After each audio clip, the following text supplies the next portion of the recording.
Welcome everyone to 284 News. My name is Javon Wilson. I'm Kamal Haynes. And I'm Ron Grant. And we are so thrilled and happy to be coming to you live out of the beautiful British Virgin Islands. The content continues via our website, 284media.com. In today's news, COVID-19 will not stop Anegada Lobster Fest, says Premier Foy, and air ambulance secured for the highly anticipated three-day event weekend. Mart Superstore celebrates their 35th anniversary. We also see Premier Foy condemning international media's efforts to tarnish the reputation of the BVI. And the Health Ministry is to legislate hefty fines along with license suspensions for the dumping of illegal bulk waste. We also see the West End Terminal dock to see increased hours to facilitate higher volumes of tourists. This is according to the government of the Virgin Islands. We have all the details for these stories and so much more on today's edition of 284 News. Ladies and gentlemen, it's a brand new season of The Art of a Distinguished Gentleman, a show poised to help guide modern-day men into 21st century distinguished gentlemen. It doesn't always involve suits and, bow ties, but raw, real-life lessons that translate to grounded, community-minded, well-rounded men. This season, I'm taking you on an entirely different journey, from chefs to dancers, philanthropists, communications specialists, and much more. I'm heading outside in the field to share the journey of some of the BVI's best and brightest men. From East End to West End, Borjingada, Jackson Lake, not forgetting Anegada. Our Virgin Islands gentlemen are doing the damn thing, and I'm so proud. Get ready to reason, reflect, and redirect. We are the movers and shakers of this generation, and we ain't afraid to show it. The Art of a Distinguished Gentleman, Season 3 by yours truly, Ron Grant, raising a generation of greatness. Welcome everybody. It's Friday, November 26, 2021. Another fantastic Friday here in the beautiful British Virgin Islands. I'm Ron Grant. And my name is Javon Wilson. We're so thrilled to be joining you, coming down to the end of another work week with you here at 284 News. We have some summary items for you. Of course. Don't blame the UK for the BVI's failing, that is, in the public service. Very daunting statements by the Governor, Sir John Ranking, and a VG man sent to Partnership for Peace after attacking pregnant wife. The Honorable Alva Madura Keynes says she is neutral on taxpayers footing Speaker Willock's bill. All right, as we move on at the top of our headlines today, active COVID-19 cases now at 32 in the BVI. Also, increments to be paid out, of course, going out for distribution from this month, says Premier Foy. And also a detention center is coming to house illegal immigrants. This is, of course, following two recent situations where we saw illegal aliens on the run. And finally, tourist board staff tests positive for COVID-19. We'll begin, viewers. The British Virgin Islands reputation has fallen under threat following many daunting allegations reported in international media. Not only has current and successive governments been accused of deep corruption, but also more recently, the Daily Telegraph viewers published a story, as you'll be seeing soon, written by Hannah Boland, which explicitly stated, and I quote, "The British Virgin Islands threatens to become a republic amid corruption row. Overseas territory proposes referendum on greater independence as MPs investigate claims that island officials pocketed hurricane cash." End of quote. Now, viewers, as you may recognize, this report alleges two very critical things. One, that the NDP government, who was in power at that time when the hurricanes hit this territory, pocketed cash reserved for hurricane relief. And two, that the Premier is calling, the current Premier that is calling for independence, which was not confirmed in the quote that the Premier actually provided when questioned on independence by that very British media. Now, at a press conference today hosted by the government, Premier Foy spoke not only to the issue at hand, but also to what government is doing to counteract these very damning allegations. So it is false information that has been able over the years to take root. What we have done our best with over the years is to answer. So what I did this time when I went to the UK is we scheduled numerous interviews with the press because you have to get your story out there, because there are three sides to every story: your side, the other side, and the truth. For too long, we have let the other side get out there, and to the international world, it has seemed like that other side is the truth. But we have a very good story to tell. There was only one paper that ran that I asked for independence, and the facts would show, because we recorded all the interviews ourselves, and we sent it back to that newspaper to let them to know that you did not report what was said as the premier. What I said is they asked us about if we want to go independent. When are you going for independence? Is your next move independence or something to that effect? Just paraphrasing. I informed them then, as I inform now and as I've been informed before, that is up to the people of the Virgin Islands. Our job as leaders is to prepare the people of the Virgin Islands to be able to be in a position to handle whatever next political step that they would make. Never did I call for saying that as the leader of the territory, I'm taking the territory into independence. That was false. Our job is to prepare you. Just like you have your child, you prepare them for primary school, you prepare them for high school, you prepare them for college, you prepare them for the field of work, you give them as much advice, as we call common sense, as you can, so that when they decide to better be an engineer, whether they want to be a journalist, whether they want to be a premier, that they are prepared with all the basic skills that they can research, get information, and make an informed decision of what next level they would want to take their life, their company, or the country. And that was the answer I give to every media that asked. But as you would know, being the media, you never can control the headlines, nor could you control some persons how they.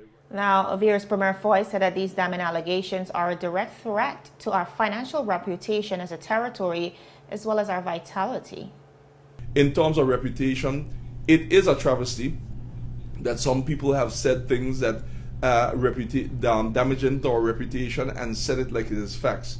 I've stated clearly that in the COI, those persons that did that had an opportunity to bring whatever evidence that they had to produce, and it was never produced in the COI along that line. Those were irresponsible statements, and persons who did them deserve to know that they need to apologize to the people of the Virgin Islands.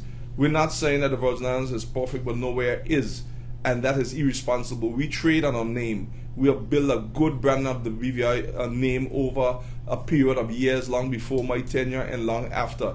And we have to guard our name. The Bible says a man's name is all he has, in terms of paraphrasing.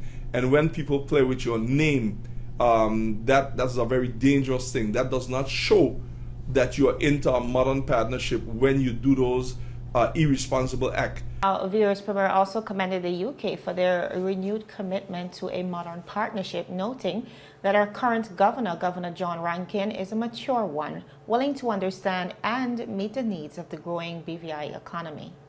But I've also told the UK that despite all of that, the UK has shown that they're willing to turn a page in terms of modern partnership, because of they have given us a governor now that is mature, a governor who is an adult, a governor who respects his ability to interpret the Constitution, and at least, even if we disagree, we do so in a professional manner, because yes, there will be things that the UK would want and things that the people of the Virgin Islands aspire towards, but at least now they have given us a governor with experience. So you can see that there is at least an attempt to turn a page to get a more modern partnership, and the rest with time will take care of itself, because if destruction is your motivation will become your destruction. Now, viewers, in closing, the Premier also spoke to the resilience of the BVI and its people, noting some very important things, Ron, not only the atrocities of 2017, but also having to deal with a parallel that is COVID-19, but really speaking to the resilience of the BVI's brand, whether it refers to the tourism industry or financial services, which of course has been under immense attack from international media, but noting also the resilience of the people and our ability to bounce back. So I thought that was a great thing to note within the press conference. Most definitely. And viewers, that was a live press conference held earlier today. In case you missed it, feel free to view it on our page and get the full scoop. Viewers, continuing on, the issue of persons not properly disposing of waste items across the territory seemingly finally getting some needed attention. Minister for Health and Social Development, the Honorable Carvin Malone, recently in a Facebook post shared that the Ministry of Health is moving to legislate a fine of some $5,000 for persons in breach. Now the post read, and I quote, "Amazing. The ministry is moving immediately to legislate a $5,000 fine and suspension of license for all inconsiderate and despicable persons caught and prosecuted for illegal dumping bulk waste in this fashion. Whistleblowers will be rewarded for persons identified, reported and convicted. CCTVs will be installed at all hot spots." Now, the minister continued saying, and I quote, "Now, tell me, why should this be required for persons claiming to love the BVI? The staff of Solid Waste Department clears these areas, and immediately there are illegal dumping. Enough is enough." Now, viewers, the move by the ministry has seemingly garnered much support from the public, with many persons taking to the minister's post in support, some even suggesting that the fines should be increased. Viewers, we have much more in store for you. We'll be right back after a word from our sponsors. You value traditions. You value music. You value education. Family. I love you. Service. Thank you. You're welcome. Love. Life. At Popular, we're committed to you and everything our community values. For the things you value the most, count on us. Popular. Viewers, welcome back to 284 Media. Now, we are preparing for an exciting 3-day event, Anegada Lobster Fest. Now, amidst all the excitement for the grand return of this event, viewers, which of course is slated from today through Sunday, there are also concerns that the event may pose a health risk for possible community spread of COVID-19. Now, when questioned on those concerns, Premier Foy noted that the BVI government has employed every effort to protect lives by implementing protocols and, of course, encouraging vaccinations, but added that he can and will not hold the economy hostage for the few persons who refuse to take that vaccine. Listening. We have to do what we have to do. It will not happen automatically.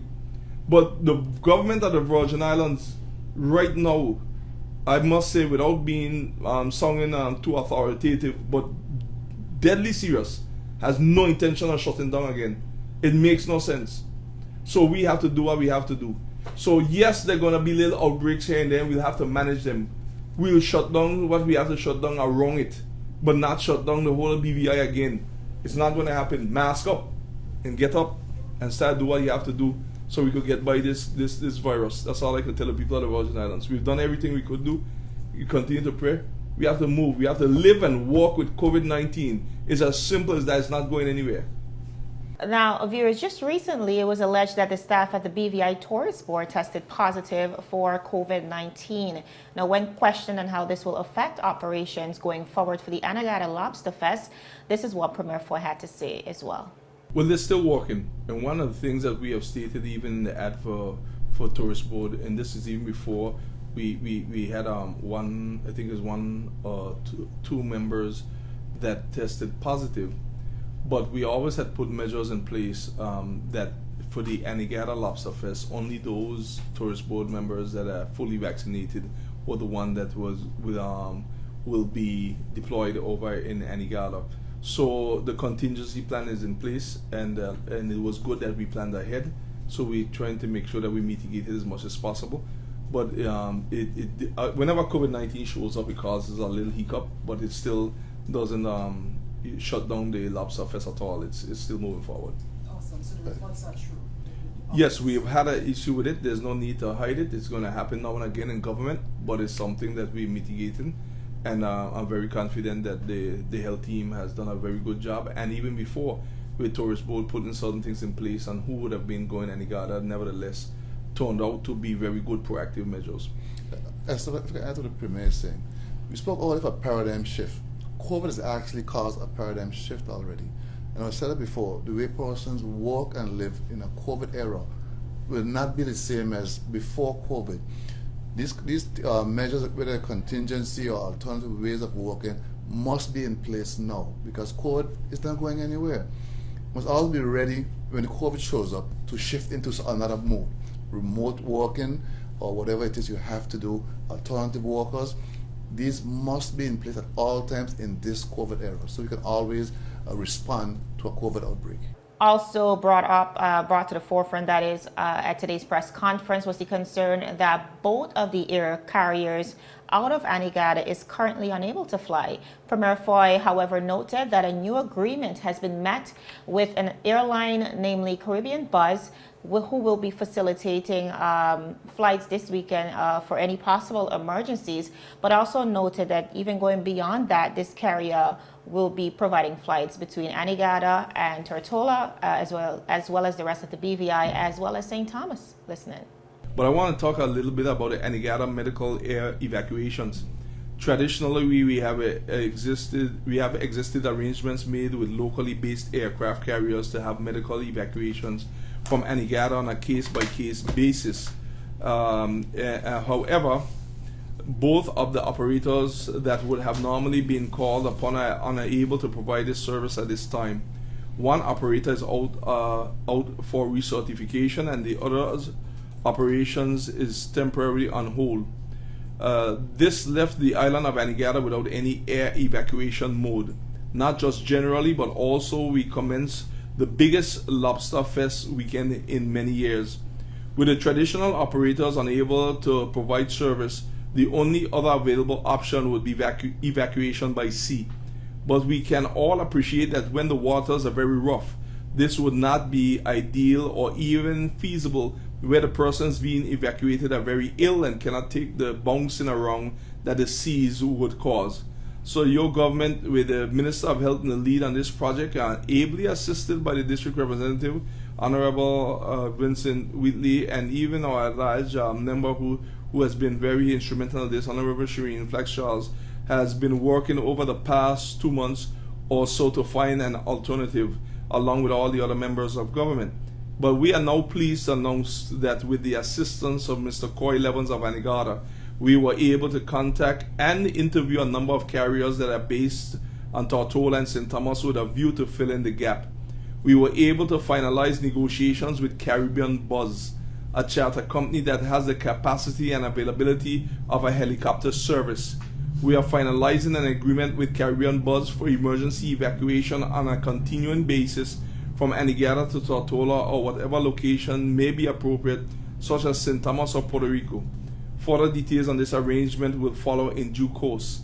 Caribbean Buzz is prepared for the 3-day Lobster Fest occasion to have pilots stationed in Anegada so that in the event that an evacuation becomes necessary, they will be able to shorten the response time in getting persons to treatment. This is great news for Anegada. So viewers, as you see, Anegada Lobster Fest is on. Again, you are reminded to abide by those very important protocols: hand sanitizing, wearing of the masks, social distancing as much as you can. And I mean, we'll still be able to have some fun this weekend. Indeed, the show must go on.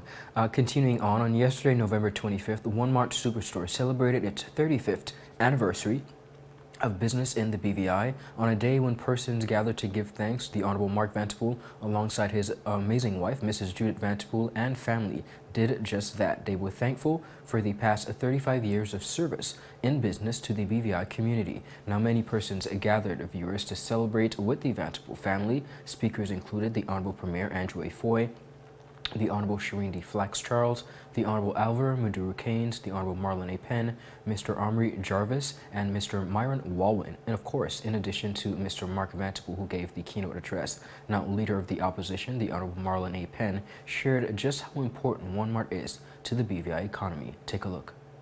I think it's a pleasure for me to have given the opportunity to say a few words at this very momentous occasion for Honorable Vanterpool and his family, the Vanterpool family. I think the only person that could shut down standing finance and have a quorum here at this function is Honorable Mark Vanterpool. I think it's not just because he's our friend, but because we appreciate what this institution, this business represents, not just for the Vanterpool family, but for the Virgin Islands community. Businesses like Walmart are important to the survival of our economy and for our economy to thrive. Small businesses, as they say, is the engines that drives any economy. And for 35 years, the engine that is Walmart has been driving the food industry, has weathered hurricanes, now pandemics, and all the different storms he weathered to be where he is today, 35 years later. This business signifies more than just a business that provides services, provides goods to the people of this territory, but it signifies hope, man. I think what you and your family has been able to accomplish signifies hope for all of us in the Virgin Islands, especially now that we're going through one of the worst pandemics ever. I read a statistic just a couple of days ago where it said in the US, more than 1/3 of all small businesses have seen their doors close because of the pandemic and the challenges that derive from the pandemic. So to be here through Hurricanes Irma, Maria, to be here through the pandemic speaks volume of your determination, your stick-to-itiveness, and your dedication to our community as a businessman, as a citizen of the Virgin Islands. And we want to commend you and your family for your efforts to continue to bring the services that we need to this territory. Not just from a business point of view, but you always give of yourself. I think Mark is one of those persons that's give the shirt off his back if he needs to. And I think Judith is keeping close ties to them shirts these days. But in these difficult times, you have to be careful how we spend, how we manage, and how we go through this pandemic. We see the devastating effects that it has caused on businesses. So I want to commend you, Mark, the Vanderpool family, for this momentous milestone. 35 years is nothing to squawk about. And for representing hope to all the other businesses in the Virgin Islands who might see it as a daunting time, a daunting task to go through what we're going through now with the storms and the pandemic, but to look at you as an inspiration to continue to push no matter what. Viewers, fellow businessman and attorney Myron Walwyn, a close friend of the Honorable Mark Vanderpool, also expressed how proud he was of Mr. Vanderpool and his family. Walwyn also spoke of the BVI dream being alive and well and very much attainable. Mark called me to speak at this occasion today. I think he called me not just as his friend, but also as someone who has been a loyal customer, I would say, Mark, particularly to the wholesale side of his business for over 20 years now. And when he called and he said he was celebrating 35 years, immediately the thought came to mind. Obviously knowing Mark for a while, knowing his family background, knowing his mother, the teachings that he received from his mother, knowing the entire family well, the thought of the American dream came to my mind. That ideal that there is equality of opportunity for citizens in America to reach their highest aspirations in life.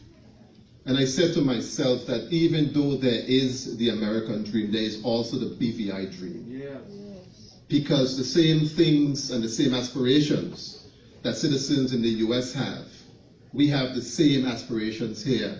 Opportunities abound for those persons who want to avail themselves of those opportunities. And when you look back at Mark's life, he will always say, and that's a very good sign of someone, because when you attain something in life, you must never forget where you came from.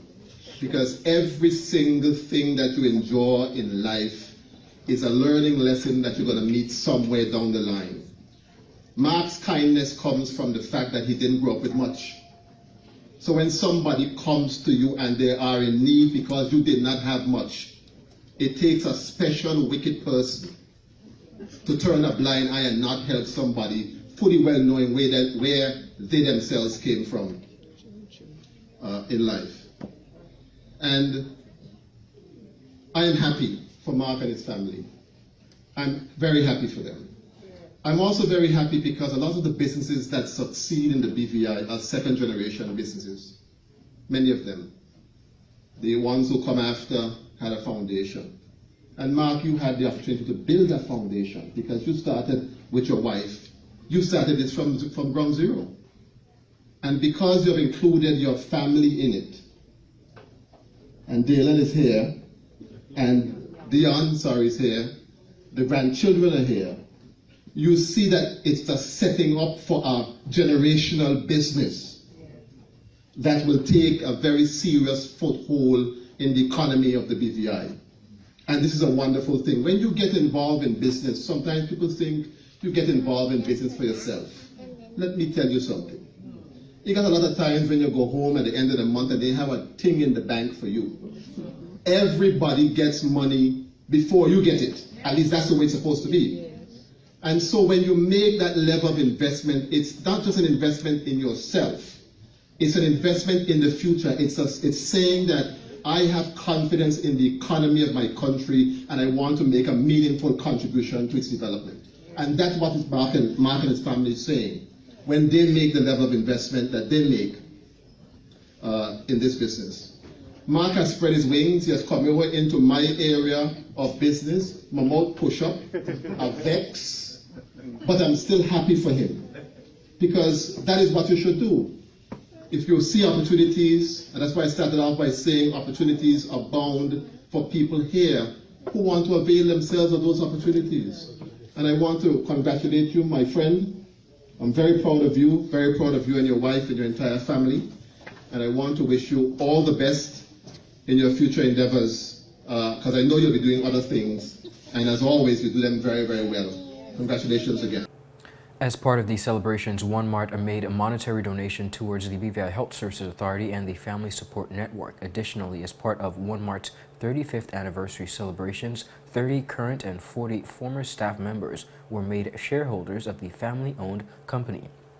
President Vanderpool said, and I quote, "They wanted to acknowledge the hard work of their staff and make them an official part of One Mart." He also added, "So a number of workers in the company will become shareholders of the company, and this is their certificate to let them know that they will become a part of the company as of today. A number of these persons have been with us through the journey."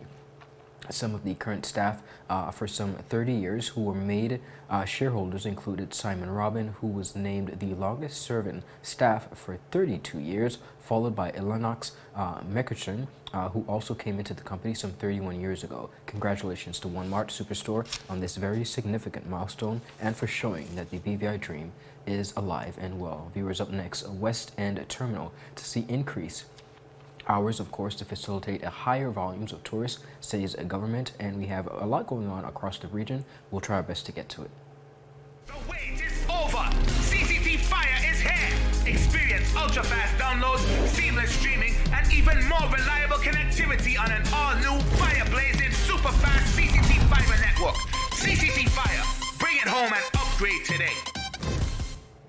Viewers, welcome back to 284 News. Now, with the BVI tourist season now reopened, tourists have been sailing into the territory in promising numbers. However, with the current limited operational hours of immigration, customs, as well as health departments, many tourists were left stranded and some are for hours, as was the case on November 20th, which saw boats full of tourists dock at the West End Terminal being forced to then clear at Rotong some 4 to 5 hours after arriving, causing much unrest, as you can imagine, and dissatisfaction. Now, Premier Foy said that the government is currently working on a resolve. Well, the government is in conversation how to not only extend the hours, but how to deal with it overall. It's a good problem to have compared to where we were. It's not a good thing to have the problem, don't misunderstand me.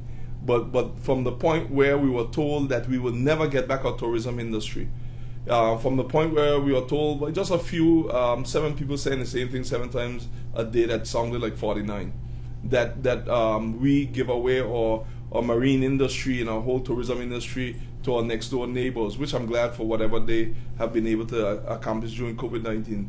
But we stuck to our plan as a government, saying that we needed to have these mitigation procedures and protocols in place to to help our people to be able to make it through COVID-19. And we saw that they were very onerous on private sector, especially, and even on government, because we didn't have no revenues basically coming in to any large extent like we are accustomed to last year. So we went through some very serious financial times. But I'm also need to say this, that we're one of the few OTs, and nothing against other OTs, that reported that we are not in deficit spending and that we are not in a deficit. That's a very admirable thing to say for our public officers and our people of the Virgin Islands. Yes, it calls for some belt tightening in some areas, but it's good to know that we're able to still weather the storm.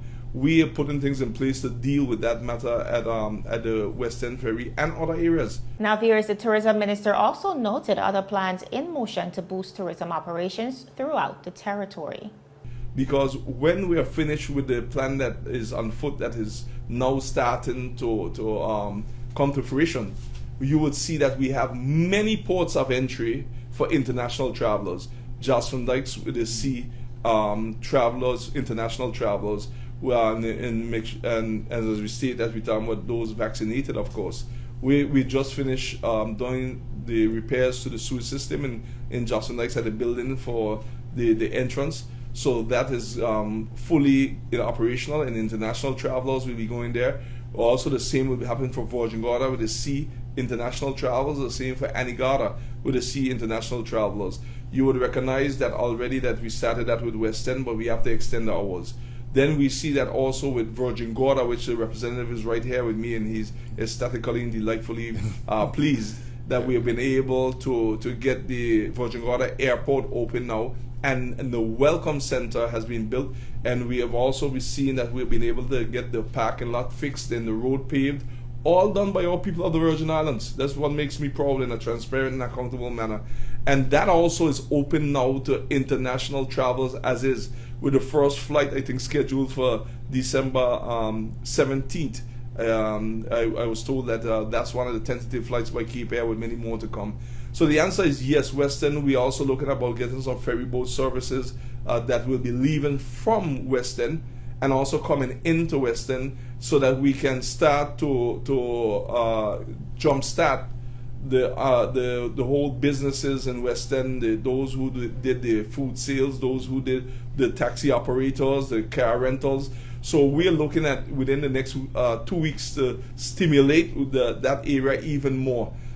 I know that is welcoming news for persons, especially as the numbers continue to increase. I know, Ron, one of the things we are really excited about is the tourism industry not only reopening, but persons being so happy to come back to the BVI, still known as a very safe and beautiful destination. So I trust that government and officials in charge can do what's necessary to make that process an easier and more accessible one. Absolutely. Viewers, that is all the time we have. But we thank you so much for tuning in. Of course, bringing you local, regional, and international content. A happy Friday to each and every one of you. Do have a beautiful weekend. I'm Ron Grant. And my name is Javon Wilson. Happy Lobster Fest weekend, and we'll see you again on Monday. Bye-bye. Bye-bye.